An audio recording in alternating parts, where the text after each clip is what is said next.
नमस्ते दोस्तों, स्वागत है आपका मेरे YouTube चैनल दीप क्लासेस में, जिसमें हम MHD 2 का यूनिट नंबर 2 कर रहे थे। इसमें हमारा ये टॉपिक चल रहा था मैथिली शरण गुप्त के काव्य के मूल स्वर। इसमें राष्ट्रीय नवजागरण के बारे में इसमें हमने पढ़ लिया था। आज की वीडियो हमें स्टार्ट करनी है। इसमें जो दूसरा पॉइंट था जिसमें हम किसान जीवन के बारे में जानेंगे। तो बिना देरी किए हम अपना आज का वीडियो स्टार्ट करते हैं। ये इस टॉपिक का जो वीडियो नंबर है उसका पार्ट 2 चल रहा है। पार्ट 1 में हमने इससे ऊपर के कंटेंट को देखा था, जो कि आपको मेरे चैनल की प्लेलिस्ट में देखने को मिल जाएगा। अब हम यहाँ से स्टार्ट करते हैं। किसान जीवन के यथार्थ को अपवाद स्वरूप गुप्त जी ने बिना अतीत का सहारा लिए ठोस सामाजिक भूमिका पर रखकर निर्मित किया है। कहा जा सकता है कि किसान, जो कि 1915 में इनकी एक रचना है, ये खंड काव्य के द्वारा राष्ट्रीय आंदोलन में किसान और किसान के जीवन को वह एक मुख्य प्रश्न बनाकर चिंताओं के केंद्र में लाए। हालांकि इसकी प्रेरणा भी उन्हें 19वीं सदी में ही देश में किसानों की बदतर जीवन स्थिति से मिली होगी। जमींदारी प्रथा के चलते किसानों के जीवन की स्थिति इतनी अधिक बिगड़ गई थी कि वह खेत मजदूर बनकर भी रोजी रोटी पूरी नहीं कर पाते थे। इसलिए रोजी रोटी की तलाश में उन्हें घर छोड़कर बाहर निकलना पड़ा और अनेकों किसान शर्तबंद कुली बनाकर भारत से बाहर फिजी, मॉरिशस, ट्रिनिडाड आदि द्वीपों पर भेजे जाने लगे। इस पर देश में राजनीतिक स्तर पर भी प्रतिक्रिया हुई। तो यहाँ पे बताया कि जो ये लेखक हुए मैथिली शरण गुप्त, इन्होंने क्या किया, इन्होंने उस समय के जो किसान थे उनकी सच्चाई को इन्होंने क्या किया, बिना किसी पुरानी कहानियों का सहारा लिए सीधे क्या किया, समाज के सामने रखा। इनकी एक कविता है जिसका नाम है किसान। इसके जरिए इन्होंने ये दिखाया कि देश की जो आज़ादी की लड़ाई है, इसमें किसानों की जो समस्याएं हैं वो कितनी ज़्यादा ज़रूरी है। इस समय पर जमींदारों ने क्या किया, किसानों का जो हाल है वो बहुत बुरा कर दिया था, इतना कि वो अपने ही खेतों में काम करने लायक नहीं बचे और पेट भरने के लिए इन्हें क्या करना पड़ा, अपना घर छोड़कर बाहर जाना पड़ा। इस समय में किसानों की हालत इतनी खराब हो गई थी कि बहुत से गरीब किसान जो थे उनको दूसरे देश जैसे कि मॉरिशस और त्रिनिदाद में मजदूरी करने के लिए ज़बरदस्ती भेज दिया गया, जिसे कि हम शर्तबंद कुली कहते हैं। और इस बात को पूरे देश में फैलाकर मैथिली शरण गुप्त ने इस बात का पूर्णतः विरोध किया। दक्षिण अफ्रीका में भारतीय मजदूरों पर होने वाले अत्याचारों का गांधी जी ने विरोध किया। 1914 में ताते राम सनादे के फिजी संस्मरणों को श्री बनारसी दास चतुर्वेदी ने फिजी द्वीप में मेरे 21 वर्ष शीर्षक से लिखा। यह पुस्तक बहुत चर्चित हुई और अंग्रेज सरकार से यह मांग की जाने लगी कि वह भारतीय किसान मजदूरों को विदेश भेजना बंद करे और भेजे गए मजदूरों को वापस बुलाया जाए। इसी अवसर पर गुप्त जी ने किसान खंड काव्य लिखा। इसकी प्रेरणा गुप्त जी को द्विवेदी जी के किसानों की हालत का बयान करने वाले निबंधों से मिली होगी, लेकिन देश की वस्तु स्थिति किसी से भी वो छिपी नहीं रही। अब क्या हुआ, जो महात्मा गांधी थे इन्होंने क्या किया, दक्षिण अफ्रीका में भारतीय मजदूरों पर जो जुल्म किए जा रहे थे उसके खिलाफ महात्मा गांधी ने आवाज़ उठाई। वहीं पर बनारसी दास चतुर्वेदी ने क्या किया, इनकी एक रचना थी जिसमें इन्होंने मजदूरों की जो दुख थी उसकी कहानी को लिखा। और जब ये रचना बहुत मशहूर हो गई तो लोगों ने क्या किया, अंग्रेज़ों से मांग की कि वो भारतीय मजदूरों को जिन्हें कि विदेश भेजा जा रहा था उन्हें विदेश भेजना बंद कर दे और जिन्हें भेजा जा चुका है उन्हें ये वापस ले आए। इसी माहौल में क्या हुआ, मैथिली शरण गुप्त ने किसानों की तकलीफ़ों पर अपनी एक रचना लिखी जिसका नाम था किसान। उन्होंने ये सब उन निबंधों को पढ़कर लिखा था जो कि फिजी द्वीप के किसानों के बारे में थे। और क्योंकि देश में किसानों की हालत जो थी वो पहले से ही सबके सामने थी, तो मैथिली शरण गुप्त ने क्या किया, इसे अपनी रचना के द्वारा सबके सामने प्रस्तुत किया।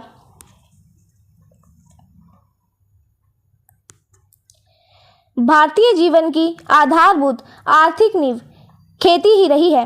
अंग्रेजी सत्ता के शोषण के चक्र वाले सबसे अधिक नुकसान सामान्य किसानों का ही हुआ।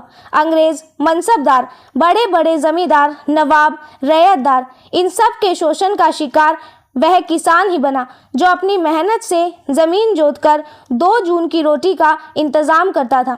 आचार्य महावीर प्रसाद द्विवेदी जी ने संपत्ति शास्त्र नामक एक महत्वपूर्ण पुस्तक लिखी थी और इसी पुस्तक में किसानी जीवन का जो है जिक्र करते हुए उन्होंने लिखा, खेती हरों का व्यवसाय या पेशा, खेती करना है और खेती खेतों में होती है। हिंदी प्रांतों में जितनी जमीन खेती करने लायक है, कुछ को छोड़कर बाकी सभी के मालिक जो है जमींदार, तल्लुकेदार, नंबरदार और राजा रईस बन बैठे हैं। वह काश्तकारों से खूब लगान लेते हैं, उसे समय समय पर जो है बढ़ाते भी हैं और कारण उपस्थित हो जाने पर उन्हें खेतों से जो है बेदखल भी कर देते हैं। इस संबंध में जो कानून बने हैं वह काश्तकारों के सुविधे के कम और जमींदारों के सुविधे के जो है अधिक है। तो यहाँ पे हमें ये समझाया गया कि ये जो समय चल रहा था, इस पुराने समय में भारत के लोगों की जो कमाई का मुख्य साधन था वो खेती था। लेकिन जब अंग्रेज यहाँ भारत पे आ गए तो इन्होंने क्या किया, इन्होंने और इनके साथ जो बड़े बड़े जमींदार और जो राजा थे, इन सब ने मिलकर किसानों को जो है लूटना शुरू कर दिया। जो किसान दिन रात मेहनत करके अपना पेट भरने की कोशिश करता था, वही किसान जो है इस समय पर सबसे ज़्यादा दुखी था। अब महावीर प्रसाद द्विवेदी ने क्या किया, एक रचना लिखी संपत्ति शास्त्र, और इस रचना में महावीर प्रसाद द्विवेदी ने ये लिखा कि ज़मीन जो है वो तो किसानों की होनी चाहिए, लेकिन उस ज़मीन का जो असली मालिक है वो अंग्रेज़ और ज़मींदार बने बैठे हैं और वो किसानों से जो है बहुत ज़्यादा टैक्स लेते हैं और उसे अपनी मर्जी से जो है टैक्स को बढ़ा देते हैं। और जब कोई किसान उसको नहीं दे पाता तो किसान से क्या करते हैं, टैक्स के नाम पर उसकी ज़मीन लेकर किसान को वहाँ से निकाल देते हैं। इस समय के जो कानून थे वो भी गरीबों के लिए नहीं बल्कि अमीरों और ज़मींदारों की मदद करने के लिए जो है बनाए हुए थे। जब पैदावार बहुत कम हो जाती है और लगान बेबाक नहीं होता तब कर्ज लेना पड़ता है। कम से कम कर्ज की मात्रा बढ़ती जाती है और दिन घर द्वार बैल बछिया सब जो है वो नीलाम हो जाते हैं। खेती ही प्रधान व्यवसाय ठहरा। तो यहाँ बताया गया कि जब फसल जो है वो अच्छी नहीं होती थी तो किसान लगान नहीं भर पाता था, और जब किसान घर नहीं भर पाता था तो अपना पेट पालने और लगान देने के लिए जो है उसे उधार लेना पड़ता था। धीरे धीरे किसान द्वारा लिया गया जो उधार था वो इतना बढ़ गया, इतना बढ़ जाता था कि किसान को क्या करना पड़ता था, अपना घर, बैल और उसकी जितनी भी जमा पूंजी थी वो सब उस किसान को बेचनी पड़ती थी। खेती ही जो है उस समय लोगों का सबसे मुख्य काम था, फिर भी खेती करने वाले जो किसान थे वो सबसे ज़्यादा गरीब थे। इसी प्रकार उन्हीं दिनों सरस्वती में किसान जीवन पर अन्य लेखकों की भी सारगर्भित लेख निबंध छपते रहते हैं। गुप्त जी की नज़रों से भी किसानी जीवन अछूता नहीं था। वह भी यह जानते थे कि किसानों की ऐसी हालत का कारण जो है वो अंग्रेजी सरकार के यहाँ से अन्य विदेशों में ले जाने की नीति ही थी। भारत भारती में इसका वर्णन वो यूँ करते हैं। अब ये जो समय चल रहा था, इन दिनों क्या हुआ, सरस्वती पत्रिका जो थी इसमें किसानों की दुख भरी हालत पर जो है बहुत सारे लेख इन दिनों छपते थे। मैथिली शरण गुप्त भी ये देख रहे थे कि किसानों की इतनी बुरी हालत का जो असली कारण है वो सिर्फ अंग्रेज़ों की नीति थी, जिसमें वो भारत का सारा अनाज क्या करते थे, विदेशों में ले जाते थे। और इस पर इन्होंने क्या किया, इनकी रचना थी मैथिली शरण गुप्त की भारत भारती। इस भारत भारती रचना में इन्होंने जो है यहाँ पर हमारे सामने इस बात का वर्णन किया है। अब इसमें वो क्या कह रहे हैं, इस पंक्तियों के द्वारा हम देखते हैं। अब पूर्व किसी अन्न की होती नहीं उत्पत्ति, पर क्या इसी से अब हमारी घट रही संपत्ति है। यदि अन्य देश को यहाँ से अन्न जाना बंद हो तो देश फिर से संपन्न हो, कृंदन रुके, आनंद हो। तो यहाँ पर जो ये पंक्तियाँ लिखी हुई है इसका मतलब ये है कि अब जो है पहले की तरह खेतों में भरपूर अनाज जो है वो पैदा नहीं होता, लेकिन क्या सिर्फ इस कम पैदावार की जो वजह है उस वजह से ही हमारी दौलत और सुख जो है वो कम हो रहे हैं। ये इन्होंने क्वेश्चन पूछा इन पंक्तियों में। फिर आगे वो कह रहे हैं कि अगर हम विदेशों में जो हम अनाज भेज रहे हैं वो अनाज भेजना बंद कर देंगे तो जो हमारा भारत देश है ये फिर से अमीर हो जाएगा और जो किसानों का रोना धोना चल रहा है वो भी बंद हो जाएगा, साथ ही साथ चारों तरफ जो है खुशहाली फैल जाएगी। तो ऐसा इस पंक्तियों में मैथिली शरण गुप्त ने बताया। अंग्रेजों के साथ साथ गुप्त जी प्रकृति और मौसम को भी किसानों की ऐसी बदहाली के लिए जो है जिम्मेदार ठहराते हैं। तो गुप्त जी ने क्या किया, किसानों की जो बुरी हालत थी इसके लिए सिर्फ अंग्रेजों को ही नहीं बल्कि खराब मौसम को भी इन्होंने जिम्मेदार बताया है। अब इस पर इनकी कुछ पंक्तियां वो देखते हैं।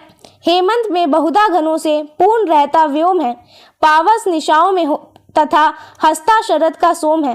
हो जाए अच्छी भी फसल पर लाभ कृषकों को कहाँ, खाते सवाई बीज ऋण से हैं रमे रखे कहाँ। आता महाजन के यहाँ वह अन्न सारा अंत में, अधपेच खाकर फिर उन्हें है कापता हेमंत में। तो यहाँ पे मैथिली शरण गुप्त बता रहे हैं कि मौसम चाहे कितना भी अच्छा हो, हेमंत ऋतु में चाहे आसमान जो है वो बादलों से भरा रहे या फिर शरद ऋतु की जो रातें हैं वो कितनी ही सुहानी क्यों ना हो, इन सभी का जो फायदा है वो बेचारे किसानों को नहीं मिलता। कितनी भी अच्छी फसल हो जाए, सारी जो कमाई है वो महाजन या साहूकार अपने साथ ले जाते हैं और अंत में जब किसान खुद भूखा रहता है तो उसे फिर से कड़ाके की ठंड में यानी कि हेमंत ऋतु में ठिठुरने के लिए जो है वो मजबूर हो जाता है। तो ये मैथिली शरण गुप्त की इन पंक्तियों का जो है अर्थ था।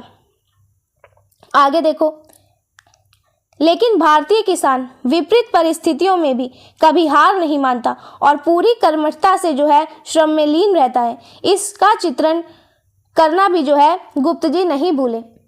तो यहाँ पे गुप्त जी ने ये बताया कि जो हमारा भारत का किसान है वो बहुत ज़्यादा मेहनती है। इन सब मुश्किलों के बाद भी जो है वो हार नहीं मानता और दोबारा से परिश्रम करता है। अब इसको यहाँ पे इन पंक्तियों में इन्होंने बताया, वो पंक्तियाँ देखते हैं।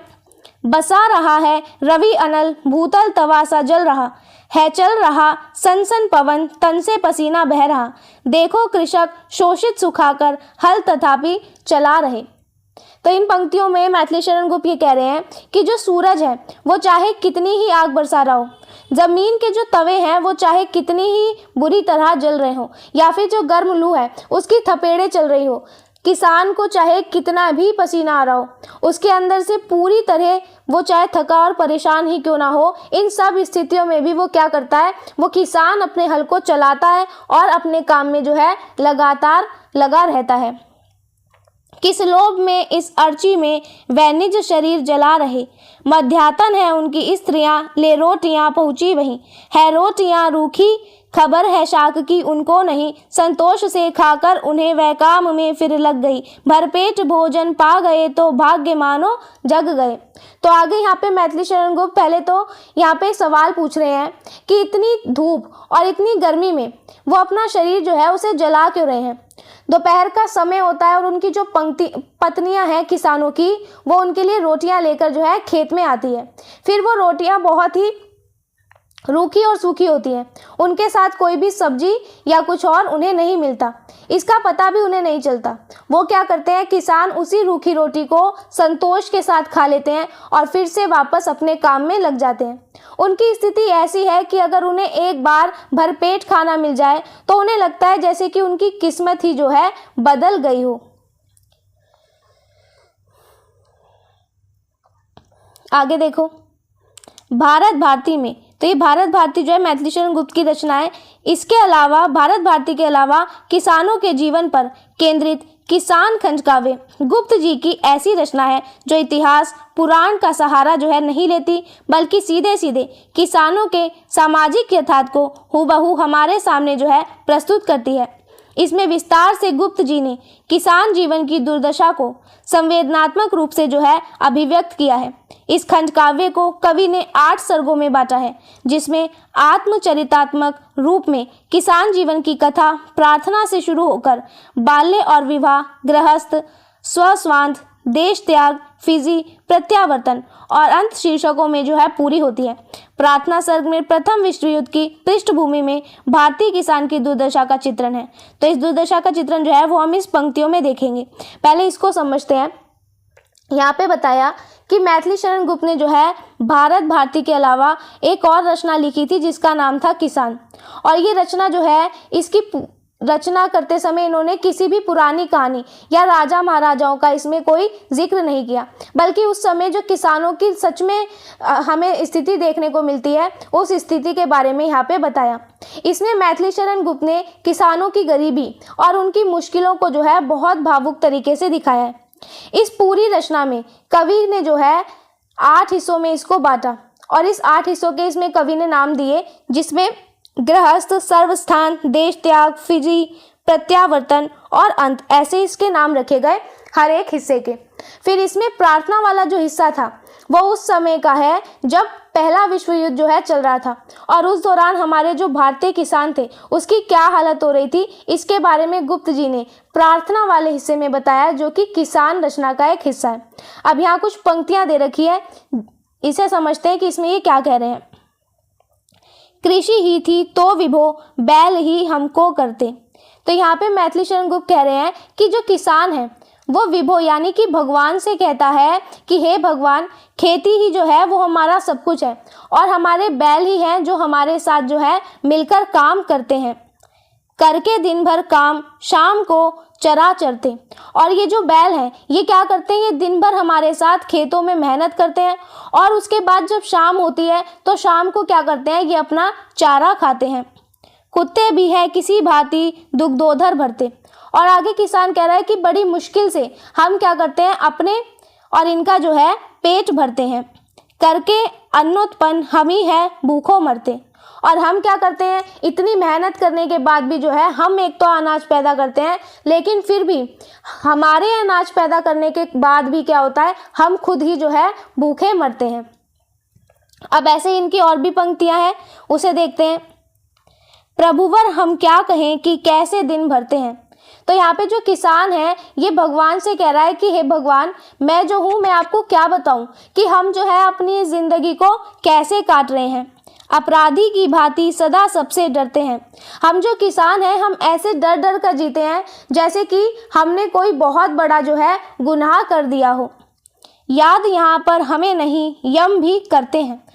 और आगे के कह रहे हैं कि हमारी हालत जो है वो इतनी ख़राब है कि जो यमराज है वो भी शायद हमें भूल गए हैं।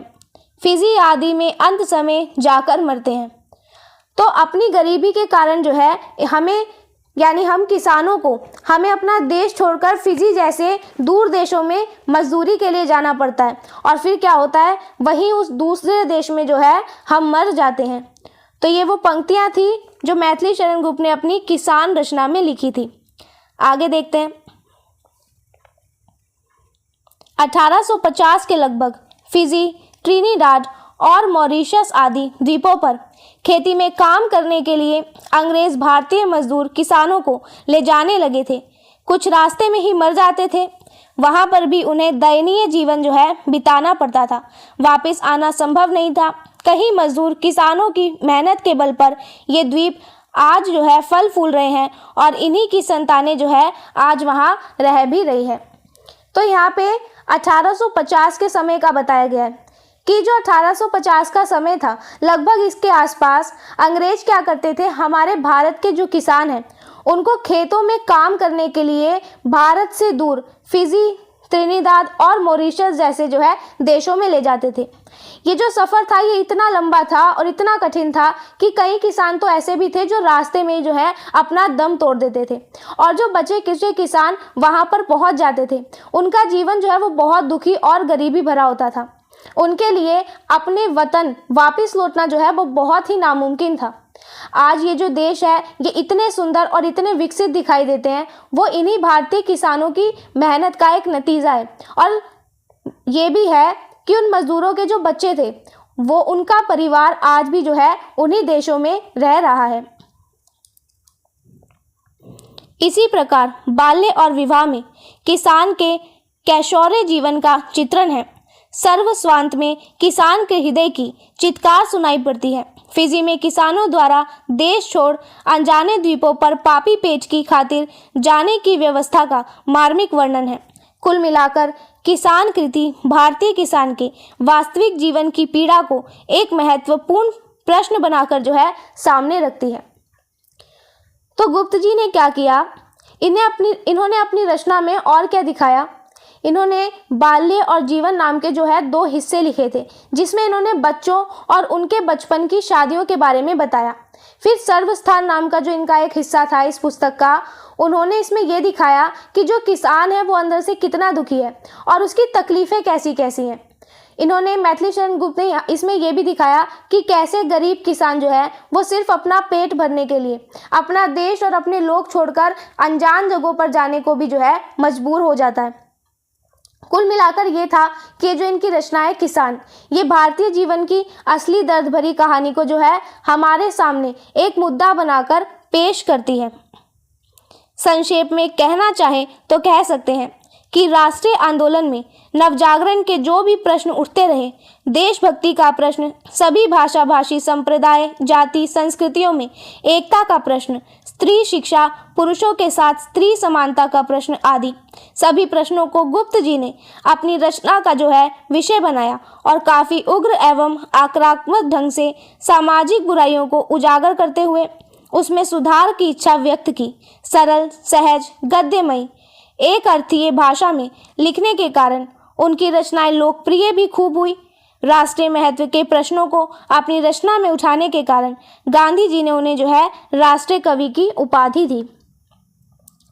तो अगर हम इसे जो है शॉर्ट में कहें तो ये कह सकते हैं कि ये जो समय था, इस समय में देश को आज़ाद करने की जो लड़ाई चल रही थी, इसमें जितने भी ज़रूरी मुद्दे थे, जैसे कि देश से प्यार करना, अलग अलग जातियों और धर्म के लोगों को जो है आपस में जोड़ना, फिर महिलाओं की पढ़ाई और उन्हें लड़कों के बराबर हक दिलाना, गुप्त जी ने क्या किया, इन सभी बातों को अपनी रचनाओं में इन्होंने शामिल किया। इन्होंने समाज की बुराई को जो है बहुत मजबूती से सबके सामने रखा और इन्हें सुधारने की कोशिश भी की। अगर हम मैथिली शरण गुप्त की भाषा को देखें तो ये इतनी सीधी और इतनी सरल थी कि लोग इसे जो है आसानी से समझ लेते थे और इसीलिए इनकी जो रचनाएं हैं वो उस समय बहुत ज़्यादा मशहूर हुई थी। देश से जुड़े जितने भी बड़े बड़े मुद्दे थे उनको मैथिली शरण गुप्त ने क्या किया, लिखने का काम किया था। इसीलिए जो महात्मा गांधी थे उन्होंने मैथिली शरण गुप्त को जो है राष्ट्रीय कवि की उपाधि दे दी थी। तो यहाँ पे हमने मैथिली शरण गुप्त के काव्य में जो किसानों की दशा थी इसके बारे में जाना। अब आते हैं नारी भावना पर। मैथिली शरण गुप्त के रचनाओं में हम नारी भावना को कैसे देखते हैं इसको जानेंगे। राष्ट्रीय नवजागरण के कुछ महत्वपूर्ण प्रश्नों में से एक प्रश्न समाज में नारी की स्थिति पर पुनर्विचार का भी जो है सामने आया था। समाज सुधार के लिए 19वीं शती में जो आंदोलन चलाए गए उनमें ब्रह्म समाज, आर्य समाज प्रमुख थे। इन आंदोलनों और राजा राम मोहन राय, विवेकानंद, दयानंद आदि समाज सुधारकों ने स्त्री की सामाजिक परिस्थिति का जो है डटकर विरोध किया। साहित्य इतिहास में मध्यकाल के बाद रीतिकाल में तो नारी की स्थिति भोग्या मात्र ही बनकर रह गई थी, जिसका तीव्र विरोध राष्ट्रीय नवजागरण के दौरान जो है दिखाई पड़ता है। व्यक्ति स्वतंत्रता की भावना ने जो है नारी स्वतंत्रता की भावना को भी बल दिया। तो यहाँ पे हमें क्या बताया कि जब हमारे देश में आज़ादी की जो लड़ाई है और समाज में बदलाव की जो लहर है ये चल रही थी, तब सबसे ज़रूरी जो मुद्दा था वो ये था कि समाज में महिलाओं की जो स्थिति है उस पर फिर से सोचना। समाज को सुधारने के लिए उस समय पर जो है ब्रह्म समाज और आर्य समाज जैसे जो संगठन है ये काम कर रहे थे। राजा राम मोहन राय, विवेकानंद और जो दयानंद सरस्वती थे, इन जैसे महान लोगों ने क्या किया, लड़कियों और महिलाओं की स्थिति को बेहतर बनाने के लिए इन्होंने बहुत बड़े कदम उठाए थे। जो पुराना समय चल रहा था आधुनिक काल से पहले का, यानी रीतिकाल का, इसमें महिलाओं को सिर्फ मनोरंजन की वस्तु जो है माना जाता था।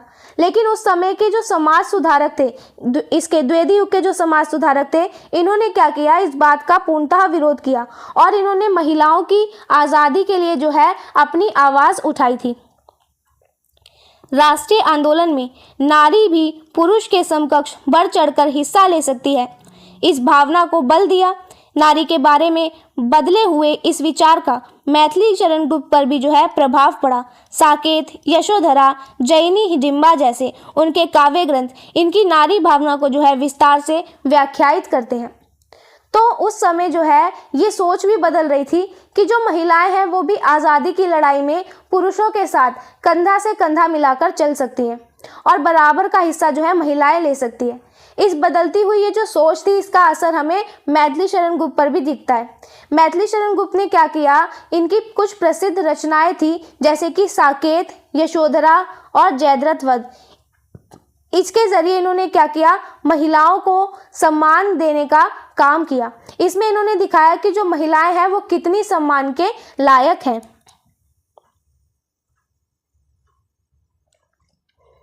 मैथिली शरण गुप्त नारी जीवन के प्रति अपार सहानुभूति रखने वाले कवि हैं, लेकिन उनके सभी नारी पात्र समाज के एक विशेष वर्ग से आए हैं। उनकी लगभग नारी पात्र ऐसी है जिनके पति किसी कार्य के उद्देश्य से उन्हें छोड़कर चले गए हैं, इसीलिए वह सभी उपेक्षिता हैं। नारी चित्रण के माध्यम से उनके दुख दर्द और पीड़ा की अभिव्यक्ति के माध्यम से गुप्त जी समाज में नारी की स्थिति जो है बदलना चाहते हैं। तो ये जो मैथिली शरण गुप्त थे, इन्होंने महिलाओं के दुख दर्द को बहुत अच्छे से समझा और इनके प्रति इन्होंने बहुत दया भाव भी दिखाई। लेकिन इनकी जो कहानियाँ हैं उसमें ज़्यादातर जो महिलाएं हैं वो ऊंचे समाज से आती हैं। अक्सर इनकी रचनाओं में ऐसा देखा गया कि महिलाओं के जो पति हैं वो किसी काम या फिर किसी उद्देश्य के लिए इन्हें छोड़कर चले जाते हैं, इसीलिए ये महिलाएं जो है वो अपने जीवन में अकेली और उपेक्षित महसूस करती हैं। तो मैथिली शरण गुप्त ने क्या किया, इन महिलाओं की जो तकलीफें थी और इनके जो आंसू थे इनको दुनिया के सामने इसलिए लाए ताकि समाज को ये एहसास हो सके कि जो महिलाएं हैं इनको बराबरी का हक देना बहुत ज़रूरी है और इनकी स्थिति को बदलना भी बहुत ज़रूरी है। गुप्त जी के स्मरणीय नारी पात्र साकेत, यशोधरा आदि प्रबंध काव्यों में है। साकेत की रचना की प्रेरणा गुप्त जी को कविंद्र रविंद्र के निबंध काव्येर उपेक्षिता तथा आचार्य महावीर प्रसाद द्विवेदी के लेख कवियों की उर्मिला विषयक उदासीनता से जो है मिली है। प्रारंभ में साकेत का नामकरण उर्मिला उत्पात था, बाद में बदलकर इसका नाम गुप्त जी ने साकेत किया।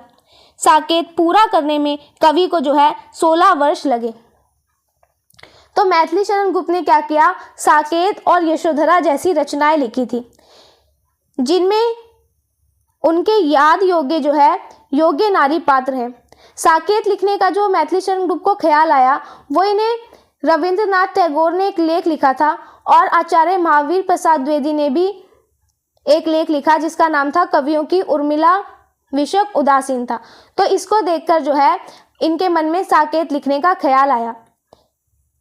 पहले इस रचना में जो है अगर हम देखें तो इस रचना का नाम था उर्मिला उताप, लेकिन बाद में इसका नाम साकेत कर दिया गया और इस रचना को लिखने का जो काम हुआ वो पूरा 16 साल लंबा इसमें समय लगा, यानी कि 16 साल का समय लगा मैथिली शरण गुप्त को साकेत की रचना करने में। राम कथा पर आधारित साकेत को गुप्त जी ने यथासंभव राष्ट्रीय आंदोलन के परिप्रेक्ष्य में प्रस्तुत करने का जो है प्रयास किया है। साकेत एक केंद्र बिंदु उर्मिला है जो मूल राम कथाओं में एक उपेक्षित पात्र की तरह चित्रित हुई। गुप्त जी को उर्मिला की व्यथा, विरह वेदना, त्याग और व्यक्तित्व की दृढ़ता ने जो है प्रभावित किया। तो मैथिली शरण गुप्त ने क्या किया, रामायण की कहानी पर आधारित जो है साकेत को हमारे देश की आज़ादी की लड़ाई के नज़रिए से लिखने की कोशिश की थी। इस कहानी का जो मुख्य पात्र है वो है उर्मिला, जिसे कि पुरानी राम कथाओं में जो है अक्सर इग्नोर किया गया और इसे कम महत्व दिया गया। लेकिन उर्मिला का जो दुख था, उर्मिला का अकेलापन, उर्मिला का दर्द, इनका बलिदान और इनके जो मजबूत इरादे थे, इसको मैथिली शरण गुप्त ने क्या किया, अपनी रचना का केंद्र बनाया। उर्मिला के इन अछूते व्यक्तित्व के पक्षों को उन्होंने आधुनिक संदर्भों में उद्घाटित किया है। गांधी युग में जब गुप्त जी रचनास्थ थे तब समाज में व्यक्ति का महत्व उतना स्थापित नहीं हो पाया था और परिवार समाज की एक प्रमुख इकाई था। इसलिए भी नारी के व्यक्तित्व के जिन पक्षों पर उनका अधिक ध्यान गया वह थे उनका मातृत्व, पत्नीत्व और इसी संदर्भ में उनकी स्वतंत्र सत्ता और महत्ता। तो उर्मिला के चरित्र के जो है इन्होंने उन हिस्सों को बताया जो पहले किसी ने नहीं बताया। मैथिली शरण गुप्त ने क्या किया, आज के समय के हिसाब से इस मुख्य बात को जो है हमारे सामने रखा। जिस समय मैथिली शरण गुप्त अपनी कविताएं लिख रहे थे वो जो समय था वो गांधीवादी दौर का समय था और तब समाज में अकेले व्यक्ति से ज़्यादा परिवार को जो है अहमियत दी जाती थी। इसलिए कवि ने क्या किया, इन्होंने नारियों के जिन रूपों पर सबसे ज़्यादा ध्यान दिया वो था एक माँ का रूप और नारी का पत्नी का रूप, और इन्होंने ये भी दिखाया कि इन सबके बावजूद समाज में एक महिला की अपनी कोई पहचान नहीं है और उस महिला का अपना कोई महत्व भी नहीं है। साकेत में उर्मिला के चरित्र को गुप्त जी ने स्वाभिमानी, जागृता, शक्ति रूपा वीरांगना के रूप में चित्रित करने का जो है प्रयत्न किया है, जो सैनिकों में मातृभूमि के प्रति मर मिटने का हौसला पैदा करने की जो है प्रेरणा शक्ति देती है। सीताहरण और शक्ति के प्रहार से लक्ष्मण की मूर्छा के प्रसंग को जब हनुमान सुनाते हैं, तब साकेत के सभी निवासी रावण से युद्ध करने के लिए निकल पड़ते हैं और सीता को कारागार से मुक्त करके शत्रुघ्न प्रजा को रावण की लंका लूटने का जो है आदेश देते हैं। तब उर्मिला माथे पर सिंदूर लगा, हाथ में माला लेकर दुर्गा का वेश धारण करके गुजरती हुई उनके सामने आ खड़ी होती है और तेजस्वी वाणी में जो है घोषणा करती है। तो यहाँ पे साकेत की रचना में जो लिखा गया उसका हमें एक प्रसंग बताया है। इसमें बता रहे हैं कि साकेत में गुप्त जी ने क्या किया, उर्मिला को एक बहुत ही ज़्यादा स्वाभिमानी, जागरूक और बहादुर वीरांगना के रूप में दिखाया है। इसमें एक प्रसंग आता है कि जब हनुमान जी आकर ये बताते हैं कि माता सीता का जो है हरण हो गया है और लक्ष्मण जी युद्ध में घायल हो गए हैं, तो साकेत यानी कि जो अयोध्या है, इसके सभी लोग जो है वो रावण से लड़ने के लिए तैयार हो जाते हैं और जो शत्रुघ्न थे वो सबको लंका लूटने का आदेश देते हैं। तभी जो उर्मिला है वो बिल्कुल माँ दुर्गा के रूप में अपने माथे पर सिंदूर लगाकर और हाथ में माला लेकर क्या करती है, सबके सामने आ जाती है और वो बहुत ही जोश भरी आवाज़ में क्या कहती है, सबको रुकने के लिए कहती है। अब यहाँ पे कुछ पंक्तियाँ दे रखी है कि वो क्या कह रही है यहाँ पे उर्मिला, उसे देखते हैं। नहीं नहीं पापी का सोना, तो यहाँ पे उर्मिला कह रही है कि हमें जो है, हमें उस रावण जैसे पापी का जो धन है या जो उसका सोना है वो हमें बिल्कुल भी नहीं चाहिए। यहाँ न लाना भूले सिंधु में वही डुबोना। आगे वो कह रही है कि इस सोने को जो है हमारे अपने देश में मत लाना, यानी हमारे राज्य में मत लाना। इससे जो है अच्छा तो ये है कि तुम इस सोने को जो है समुद्र में फेंक दो। जाते हो तो मान हेतु तुम सब जाओ, और तुम सब अपने मान के लिए जाना चाहते हो तो तुम ज़रूर जाओ। विंध्य हिमाचल भाल भला झुक जाब धीरो। चाहे बड़े बड़े पहाड़ जैसे विंध्याचल और हिमालय ही क्यों ना हो, वो झुक जाएं। चंद्र सूर्य कुल कीर्ति कला रुक जाए नवीरो। लेकिन हमारे सूर्य और हमारे चांद यानी कि जो हमारा रघुवंश है, इसकी जो शान है और इसकी जो इज्जत है वो कभी भी रुकनी नहीं चाहिए। तो यहाँ पे उर्मिला ने क्या कहा कि हमें जो है उस रावण जैसे पापी इंसान का सोना बिल्कुल भी नहीं चाहिए। इसे अपने यहाँ पर मत लेके आना, इससे तो अच्छा है उस सोने को किसी समुद्र में फेंक देना। तुम चाहे बड़े बड़े पहाड़ विंध्याचल और हिमाचल ही क्यों ना वो चाहे झुक जाए, पर लेकिन जो हमारे रघुवंश की शान और इज्जत है वो कभी भी किसी के आगे नहीं झुकनी चाहिए। इसी प्रकार सीता के इन उद्गारों में नारी की स्वतंत्र सत्ता और महत्ता जो है प्रकट होती है। तो अब यहाँ पे कुछ पंक्तियाँ ऐसी दे रखी है जिसमें हमें सीता माता का जो आत्मविश्वास था और उनका जो स्वाभिमान था उनके बारे में बताया गया है। अब हम इन पंक्तियों को भी देखते हैं। औरों के यहाँ नहीं पलती हूँ, अपने पैरों पर खड़ी आप चलती हूँ। श्रमवारी बिंदु फल स्वास्थ्य शक्ति फलती हूँ, अपने अंचल से व्यंजन आप जलती हूँ। तनु लता सफलता स्वाद आज ही पाया, मेरी कुटिया में राजभवन मन भाया। तो यहाँ पे जो सीता जी हैं वो ये कह रही हैं कि मैं दूसरों के सहारे जो है नहीं पलती, मैं आत्मनिर्भर हूँ और अपने फैसले जो है खुद लेकर मैं अपने पैरों पर खड़ी होकर चलती हूँ। मैं मेहनत की पसीने की बूंदों से जो है मेरा स्वास्थ्य और मेरी शक्ति जो है वो और ज़्यादा बढ़ती है। मैं अपने हाथों से ही भोजन का जो है इंतज़ाम खुद करती हूँ। और मुझे जो है, यानी माता सीता कह रही है, मुझे जो है आज पहली बार ये समझ आया कि शरीर और जीवन की जो असली सफलता है और जो उसका स्वाद है वो क्या है। मुझे महलों से ज़्यादा अपनी छोटी सी कुटिया जो है वो पसंद आ रही है। तो ये यहाँ पे बताया गया। उर्मिला के अतिरिक्त साकेत में सुमित्रा, मंथरा, कैकई, सीता, कौशल्या आदि जितने भी नारी चरित्र हैं उनके व्यक्तित्व में गुप्त जी ने युगानुकूल नई उद्भावनाएं की है। मसलन रामचरितमानस की कैकई के लिए तुलसी ने गई गिरा भती फेरी वाक्य का जो है प्रयोग किया है, जबकि गुप्त जी ने कैकई के विरोध को मनोवैज्ञानिक कारणों के परिप्रेक्ष्य में ढाला है। कैकई के साथ उसके पुत्र पर भी जो है संदेह किया गया, इसीलिए वह प्रतिशोध करती है, मानस की मंथरा का कहना था। तो यहाँ पे बताया कि मैथिली शरण गुप्त ने इनकी जो रचना थी साकेत, इसमें इन्होंने उर्मिला के अलावा रामायण के जो और भी नारी पात्र थे उनको भी शामिल किया। गुप्त जी ने उन्हें आज के दौर के हिसाब से क्या किया, एक नई सोच और एक नए तरीके से दिखाया है। यहाँ पे उदाहरण दिया गया है, जैसे रामचरितमानस थी, इसमें तुलसीदास ने क्या किया, कैकई के लिए कुछ कठोर शब्दों का इस्तेमाल किया था।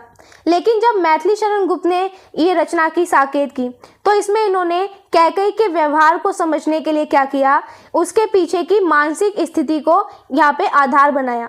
गुप्त जी ने ये दिखाया कि कैकई ने जो भी किया उसके पीछे कुछ ठोस कारण थे, और क्योंकि उस पर जो है और उसके बेटे पर भी संदेह किया गया था, जिसकी वजह से उसने अपना बदला लेने का जो है फैसला लिया था।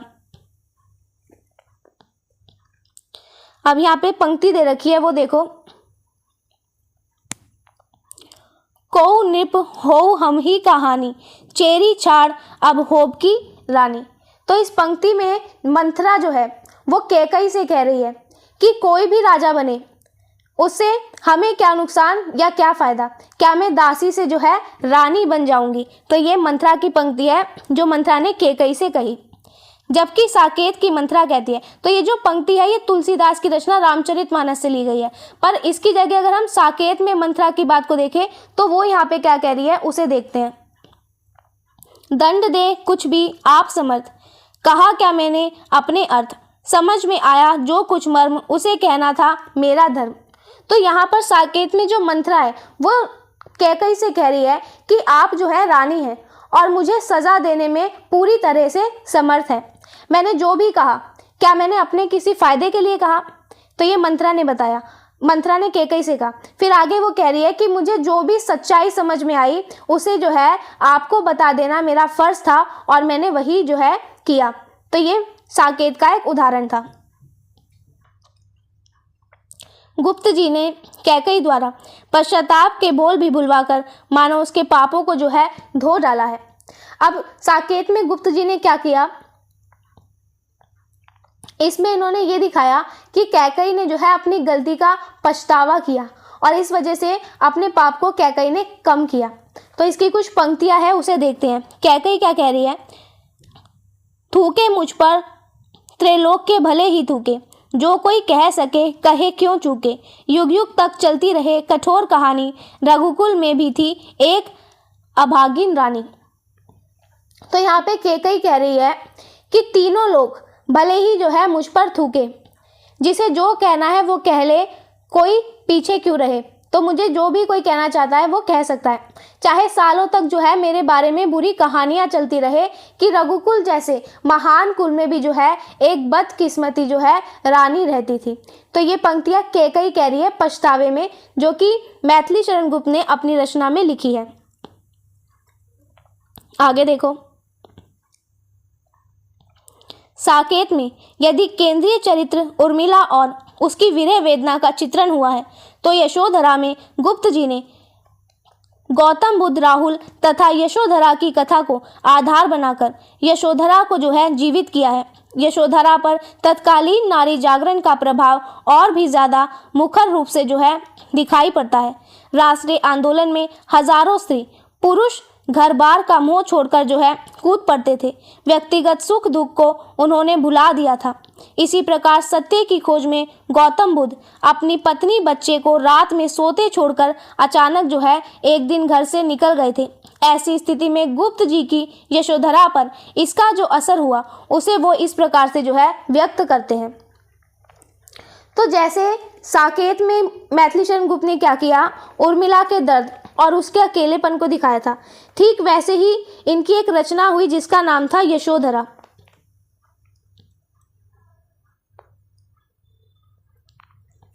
उस रचना में गुप्त जी ने क्या किया, गौतम बुद्ध और उनके जो बेटे थे राहुल और इनकी पत्नी थी यशोधरा, इनकी कहानी को दिखाया है। यशोधरा रचना में जो है उस समय के महिला जागरण का असर बहुत साफ और मजबूती से दिखाई देता है। उस समय आज़ादी की लड़ाई में क्या था, हजारों लोग अपना घर बार छोड़कर शामिल हो रहे थे और उन्होंने अपने निजी सुख दुख की चिंता नहीं की। ठीक इसी तरह गौतम बुद्ध जो थे, इन्होंने भी सत्य की खोज के लिए क्या किया, अपनी सोती हुई पत्नी और बच्चे को छोड़कर वो चले गए थे। और इसी घटना को यशोधरा पर, इस घटना का यशोधरा पर क्या असर पड़ा, इसको गुप्त जी ने इस रचना में दिखाया है। अब यहाँ पर इस रचना की कुछ पंक्तियां दे रखी है, उसे देखते हैं। यहाँ पे कह रहे हैं, सिद्धि हेतु स्वामी गए यह गौरव की बात, पर चोरी चोरी गए यही बड़ा व्याघात। सखी वह मुझसे कहकर जाते, कह तो क्या मुझको वह अपनी पथ बाधा ही पाते। तो यहाँ पर जो है यशोधरा कह रही है कि मेरे पति जो है वो ज्ञान और सिद्धि पाने के लिए गए हैं, तो ये तो मेरे लिए बहुत गर्व की बात है, लेकिन वो मुझसे बिना कहे जो है चुपचाप ही चले गए। ये बात जो है ये मुझे बहुत ज़्यादा दुख दे रही है। फिर आगे यशोधरा अपनी सहेली से कह रही है कि अगर मेरे पति जो हैं वो मुझसे कह कर जाते तो क्या वो मुझे अपने रास्ते में कोई रुकावट समझते क्या, मैं तो खुद जो है उन्हें जाने की आज्ञा दे देती, पर लेकिन वो मुझसे कहकर तो जाते, वो मुझे बिना कहे बिना बताए ही जो है चुपचाप चले गए। तो ये जो बात है ये मुझे बहुत ज़्यादा दुख देती है। तो ये यशोधरा की कुछ पंक्तियां थी जिसे हमने समझा। आगे देखो, यह बात वह नारी ही कह सकती है जो जागरूक हो, जिसे अपने स्वतंत्र अस्तित्व का एहसास हो और जो सिद्धि के महत्व को समझती हो, अर्थात समाज से जिसका सीधा संबंध है, तो सोचती समझती और जीवन में पुरुष के समकक्ष कंधे से कंधा मिलाकर सारे बोझ उठाने के लिए तैयार हो। उसके आगे भी जब गौतम के जाने का संदर्भ में बातचीत होती है तो यशोधरा अपने परिपक्व व्यक्तित्व का जो है परिचय देती है। यहाँ पे लेखक ने बताया कि ऐसी जो बातें हैं वो केवल वही महिला कर सकती है जो कि अपने आप बहुत जागरूक हो और जिसे खुद की पहचान पता हो, जो ये जानती हो कि जीवन में सफलता जो है वो कितनी महत्वपूर्ण है। वो महिला समाज से जुड़ी होती है तो सोच समझ सकती है और पुरुषों के साथ जो है मिलकर सारी जिम्मेदारियां भी संभाल सकती है। तो जब गौतम बुद्ध के घर से जाने की बात होती है तो यशोधरा क्या करती है, बहुत ही समझदारी के साथ अपना पक्ष वो रखती है। अब वो क्या कहती है, तात सोचो क्या वह इसी अर्थ है, खोज हम लाए उन्हें क्या वह असमर्थ है। इसमें यशोधरा है वो ये पूछ रही है, हे तात यानी कि हे पिताजी, जरा सोचिए कि क्या गौतम बुद्ध के जाने से इनके जाने का यही मतलब है, क्या हम उन्हें ढूंढकर वापस ले आए, क्या वो अपना रास्ता खोजने में जो है असमर्थ हो जाएं। तो ये यहाँ पे बताया। यशोधरा के विरहिणी व्यक्तित्व में उसका मातृत्व भी जुड़ा हुआ है, इसीलिए गुप्त जी ने उसे मातृत्व रूप को, पुत्र वधू के रूप को उसके विरहिणी व्यक्तित्व के साथ साथ जो है विकसित किया।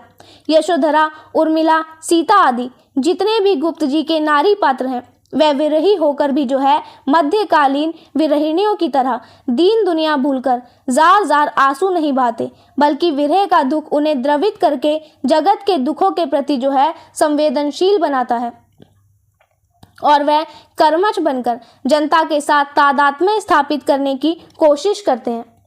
तो जो यशोधरा थी ये सिर्फ एक विरही पत्नी नहीं थी, बल्कि इसमें उनमें जो है एक माँ और एक पुत्र वधू यानी एक बहू का रूप भी था, जिसे मैथिली शरण गुप्त ने क्या किया, अपनी रचना में दिखाया।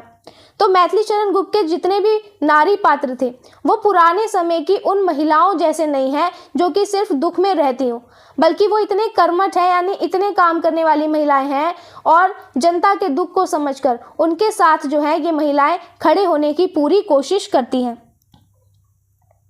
साकेत में सीता का चरित्र भी इसी प्रकार विकसित हुआ है।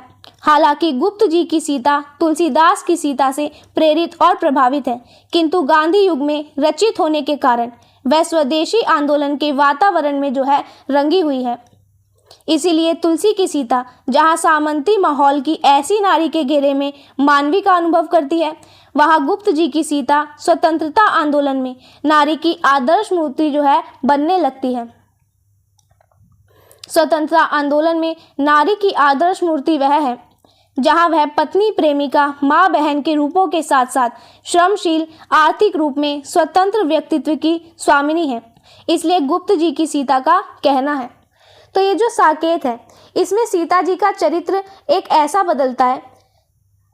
अगर हम तुलसीदास की सीता को देखें तो वो और मैथिली शरण गुप्त की जो सीता थी, इन दोनों में हमें असर दिखाई देता है।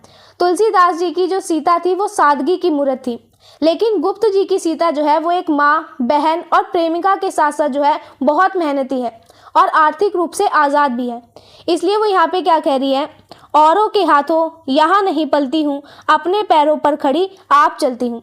तो मैथिली शरण गुप्त ने ये पंक्तियाँ सीता जी के पात्र से कहलाई। इसमें वो कह रही है कि मैं जो हूँ वो दूसरों के सहारे नहीं पलती, मैं आत्मनिर्भर हूँ और मैं खुद जो है अपने पैरों पर खड़ी हूँ। श्रमवारी बिंदु फल स्वास्थ्य शुचि फलती हूँ, अपने अंचल से व्यंजन आप झलती हूँ, तनुजात सफलता स्वादु आज ही आया, मेरी कुटिया में राजभवन मन भाया। तो आगे वो कह रही है कि मेहनत की पसीनों की बूंदों से जो है मेरा स्वास्थ्य और मेरी जो शक्ति है वो बढ़ती है। मैं अपने हाथों से ही खाने पीने का इंतज़ाम खुद करती हूँ और मुझे आज पहली बार ये समझ आया कि शरीर और जीवन की जो असली सफलता है उसका स्वाद क्या होता है। मुझे महलों से ज़्यादा जो है अपनी ये छोटी सी कुटिया पसंद आती है। निश्चित रूप से गुप्त जी की नारी चेतना पारंपरिक नहीं है। नारी को वह शिक्षिता, आत्मसम्मानी, स्वाभिमानी देखना चाहते हैं।